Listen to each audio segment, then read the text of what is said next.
डियाओफी के बच्चों ने चुपके से जापानी सिपाही की पानी की बोतल में बाल मूत्र भर दिया और ऊपर से थोड़ा खास मसाला भी मिला दिया। बेखबर जापानी जब पानी पीता है तो एक अजीब सी खट्टी नमकीन गंध उसके दिमाग को हिला देती है। लेकिन कई दिनों से भूखा प्यासा सिपाही कुछ भी सोचने की हालत में नहीं था। झट से टिफिन उठाया और जानवरों की तरह खाने लगा, बिना ये जाने कि उसमें सुअर का उबला चारा भरा हुआ है।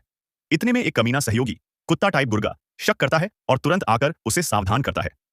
खाना खाकर तंदुरुस्त हुए जापानी सैनिक अब गांव में तोड़फोड़ करने निकलते हैं, लेकिन कुछ ही कदम चले होते हैं कि एक बिछाया हुआ बारूदी सुरंग उनके सामने आ जाता है।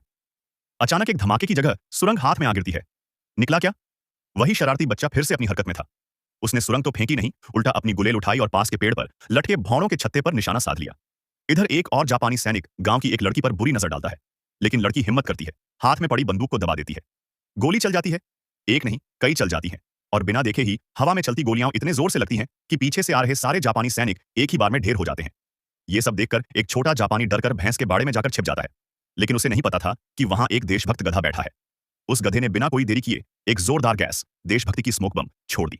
सांसें नहीं मिलती तो जापानी सिपाही उठकर भागता है, लेकिन गधा उसे जोरदार लात मारकर घास के ढेर में गिरा देता है। वहां से निकल नहीं पाता और 2 साल तक बेहोश पड़ा रहता है।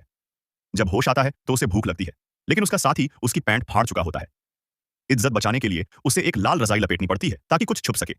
वो जैसे ही गांव छोड़ने लगता है तभी एक ताकतवर बैल राक्षस पीछे से आता है और उसका पीछा करता है। डर से जापानी सिपाही कई किलोमीटर तक भागता है। भागते भागते जैसे ही वो पानी से बाहर आता है, शरारती बच्चा फिर से उसे छेड़ता है।